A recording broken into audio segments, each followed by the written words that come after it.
Haleluya. Selamat pagi Bapak Ibu Saudara yang dikasihi Tuhan. Selamat bertemu kembali dalam kasih kemurahan Tuhan Yesus. Apa kabar saudaraku?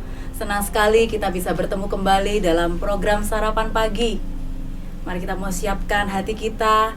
Sama-sama kita mau menerima berkat sarapan pagi hari ini yang Tuhan sudah sediakan buat saudara dan saya, yaitu kebenaran firman Tuhan yang akan kembali menguatkan kita, meneguhkan iman dan pengharapan kita kepada Tuhan Yesus. Puji Tuhan. Bapak Ibu dikasihi Tuhan, hari-hari yang kita lalui hari-hari ini, saya yakin, saya percaya bukanlah hari-hari yang mudah buat setiap kita. Di tengah-tengah masa pandemi seperti ini adalah hari yang penuh perjuangan saudaraku. Namun satu perkara kita mau ingat, ada satu hal, bahwa kita punya Tuhan Yesus yang ajaib. Janjinya itu ya dan amin buat saudara dan saya. Dia berjanji dia tidak akan meninggalkan saudara dan saya. Dia akan berjalan bersama-sama dengan kita melewati hari-hari kita. Puji Tuhan. Saudara yang kasih Tuhan, kita patut bersyukur kepada Tuhan Yesus kalau sampai pada hari ini saudara dan saya tetap dalam anugerah Tuhan. Kita tetap boleh ada dalam keadaan tubuh-tubuh yang sehat. Sungguh saudara, ini semua bukan karena kuat gagah kita, tapi karena Tuhan Yesus yang memberkati kehidupan saudara dan saya. Bersyukur kepada Tuhan, kalau kita boleh sehat, satu keluarga kita semua boleh sehat, itu semua karena kemurahan Tuhan. Kita tetap masih bisa bekerja. Saudara yang buka toko, saudara bisa buka toko. Toko saudara masih ada pembeli, masih rame. Bahkan mungkin kalau saudara yang bekerja di perusahaan, bekerja di pabrik, saudara masih tak bisa bekerja sampai dengan hari ini. Padahal di luaran sana begitu banyak orang-orang yang harus di PHK, harus dirumahkan. Mereka sudah tidak punya lagi pekerjaan. Lantas orang-orang mulai berkata kepada kita, waduh, kamu hoki ya, kamu hoki, kamu laki, kamu beruntung. Di saat orang banyak di PHK, tapi kamu tetap dipertahankan oleh perusahaan. Pertanyaannya, benarkah kita benar-benar hoki saudara? Suatu ketika ada seorang teman yang cerita kepada saya, kalau satu komplek di perumahannya itu sudah banyak yang terkena positif COVID-19. Saat itu dia katakan tetangga kanan, tetangga kiri, muka, depan, belakang, semua positif COVID. Jadi dia dikepung di tengah-tengah saudara. Bahkan ada yang meninggal. Waktu itu orang-orang mulai mengatakan, waduh, kamu hoki ya, kamu hoki, kamu beruntung, kamu laki. Di saat COVID mengepung di sekitarmu, tapi pemeliharaan Tuhan, kamu sekeluarga tetap dalam keadaan sehat bahkan sampai hari ini. Kamu hoki, kamu laki, itu yang dikatakan orang saudara. Dan berikutnya saudara, ada satu cerita lagi. Saya punya seorang opa saya punya rumah di pertigaan jalan raya. Jadi orang menyebutnya rumah tusuk sate saudara. Mungkin bagi mereka yang percaya feng shui, rumah tusuk sate itu bukan rumah yang bawa hoki. Rumah tusuk sate adalah rumah yang bawa hoki, tidak membawa keberuntungan, bahkan jelek kalau dibuat usaha. Gak bakalan beruntung, gak bakalan hoki. Tapi apa yang terjadi saudara? Apa kenyataannya? Sampai dengan hari ini pemeliharaan Tuhan itu ajaib saudara. Toko opa saya sampai dengan hari ini tetap rame, tetap banyak pembelinya. Saya ingat ketika saya masih kecil, banyak orang-orang mengatakan kepada opa saya, Ence ini hoki ya, Ence ini hoki, rumahnya tusuk sate, tapi tetap rame tokonya. Saudara, apakah kita benar-benar hoki? Apakah kita benar-benar selaki itu, seberuntung itu? Saudara dikasih Tuhan, pagi ini saya mau katakan, kalau hoki, kalau luck, kalau keberuntungan, itu mungkin hanya terjadi sesekali saja. Mungkin itu hanya kebetulan terjadi dalam hidup kita. Tetapi ingat saudaraku, yang namanya kemurahan Tuhan, itu akan terjadi seumur hidup kita. Ini yang firman Tuhan katakan. Sama-sama kita baca dalam Mazmur 30 ayat yang ke-6a. Mazmur 30 ayat ke-6a, saya bacakan. Sebab sesaat saja ia murka, tetapi seumur hidup ia murah hati. Puji Tuhan saudara, ini janji kebenaran firman Tuhan, bahwa perkenanan Tuhan itu akan terjadi seumur hidup kita. Puji Tuhan.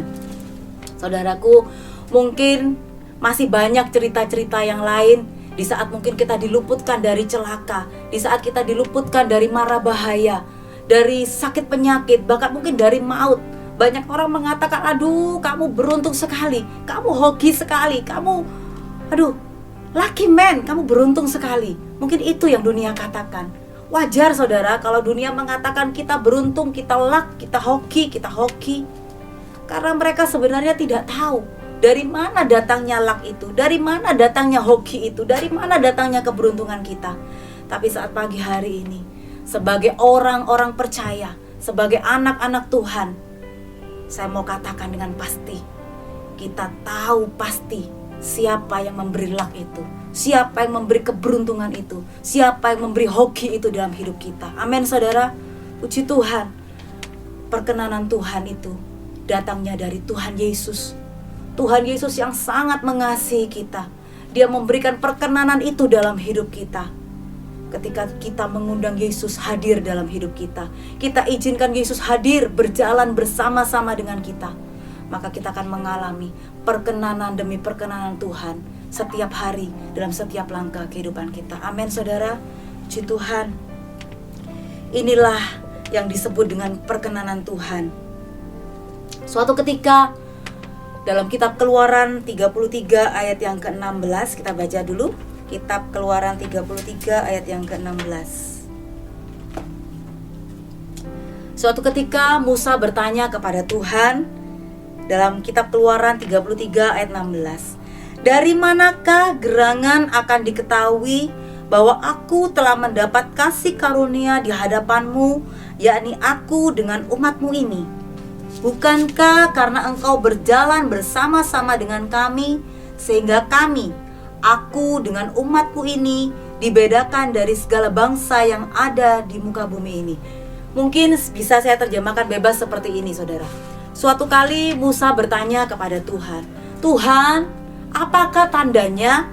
Apakah yang bisa diketahui orang? Apa yang bisa dilihat orang? Bahwa engkau berkenan kepadaku dan juga berkenan kepada bangsa ini. Apa tandanya Tuhan?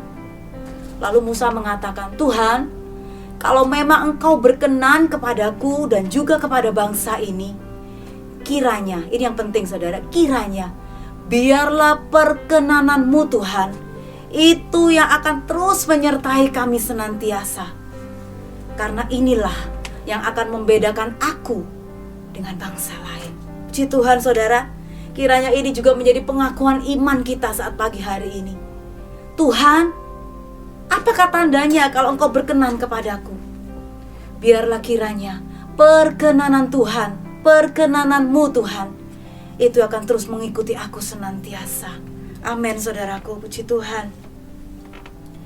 Pertanyaannya sekarang, sudahkah perkenanan Tuhan terjadi dalam hidupku? Dalam hidup kita semua? Bahkan akan menjadi suatu tanda tanya besar kalau engkau mengatakan engkau anak Tuhan, engkau orang-orang pilihan Tuhan, tapi engkau belum pernah mengalami apa itu perkenanan Tuhan. Tuhan katakan, ketika engkau berkenan kepadaku, maka perkenananku akan menyertai engkau. Puji Tuhan. Bagaimana caranya saudara, supaya kita mengalami perkenanan dari Tuhan? Yang pertama saudara, perkenanan Tuhan ada dalam hidup kita ketika kita lebih dahulu hidup berkenan kepada Tuhan. Amin saudara. Sekali lagi, perkenanan Tuhan akan ada dalam hidup kita ketika kita lebih dahulu hidup berkenan kepada Tuhan. Bagaimana hidup yang berkenan di hadapan Tuhan itu? Firman Tuhan katakan, yaitu hidup dalam kebenaran firman Tuhan. Puji Tuhan. Ada reward, ada janji yang bisa kita nikmati. Salah satu janji Tuhan yang bisa kita nikmati di antara begitu banyak janji Tuhan ketika kita hidup berkenan di hadapan Tuhan. Luar biasa janji ini saudara. Kita buka dalam Mazmur 5 ayat 13. Mazmur pasal 5 ayat yang ke-13. Saya bacakan. Sebab Engkaulah yang memberkati orang benar ya Tuhan. Engkau memagari dia dengan anugerah-Mu seperti perisai. Puji Tuhan, ini suatu janji yang luar biasa buat kita semua saudara. Yang pertama, ketika kita hidup benar, Tuhan katakan, Tuhan akan memberkati orang benar. Puji Tuhan. Yang kedua, firman Tuhan katakan, Tuhan akan memagari dan memperisai kita dengan anugerahnya, dengan kemurahannya, dengan perlindungannya. Amin saudara, puji Tuhan. Sehingga kita tidak perlu lagi khawatir, sehingga kita tidak perlu lagi takut, kita tidak perlu lagi cemas.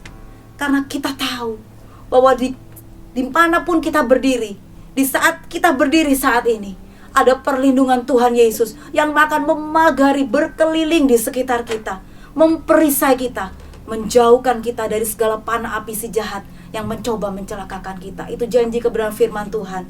Amin, puji Tuhan. Yang kedua, bagaimana perkenanan itu bisa kita nikmati dalam hidup kita? Ketika kita mengundang Yesus masuk dalam hidup kita, kita izinkan dia masuk dalam hidup kita, berjalan bersama-sama dalam setiap langkah kehidupan kita. Ingat saudara, perkenanan Tuhan adalah hasil, perkenanan Tuhan adalah akibat ketika kita mengundang Yesus masuk dalam hidup kita dan mengizinkan dia berjalan bersama-sama dengan kita. Ketika perkenanan Tuhan ada dalam hidupmu, ingat saudara, kemanapun engkau berdiri, kemanapun engkau pergi, dimanapun engkau berdiri, kemanapun kakimu melangkah, di situ ada perkenanan Tuhan. Di situ ada kemurahan-kemurahan demi kemurahan Tuhan. Di situ ada pertolongan Tuhan yang akan memberkati saudara dan saya. Dan apa saja yang diperbuat oleh tanganmu, firman Tuhan katakan, Tuhan akan membuatnya menjadi berhasil. Puji Tuhan. Sungguh luar biasa janji kemurahan Tuhan. Dan firman Tuhan katakan, dan karena perkenanan Tuhan inilah yang akan membedakan kita dengan orang-orang di luar Tuhan, yang akan membedakan kita sebagai anak-anak Tuhan dengan orang-orang di luar Tuhan. Dan karena perkenanan Tuhan inilah kita sebagai anak-anak Tuhan, firman Tuhan katakan, kita akan disebut sebagai orang-orang yang beruntung. Amin saudaraku, puji Tuhan. Puji Tuhan. Perkenanan Tuhan membuat kita disebut menjadi orang-orang yang beruntung. Puji Tuhan. Sekian renungan firman Tuhan saat pagi hari ini. Kiranya ini boleh memberkati kita semua. Libatkan Tuhan, izinkan Tuhan melangkah bersama dengan kita. Maka kita akan melihat hari demi hari kita akan lewati bersama Tuhan. Melangkah dari satu kemuliaan kepada kemuliaan yang lain. Nama Tuhan Yesus dipermuliakan. Puji Tuhan. Amin.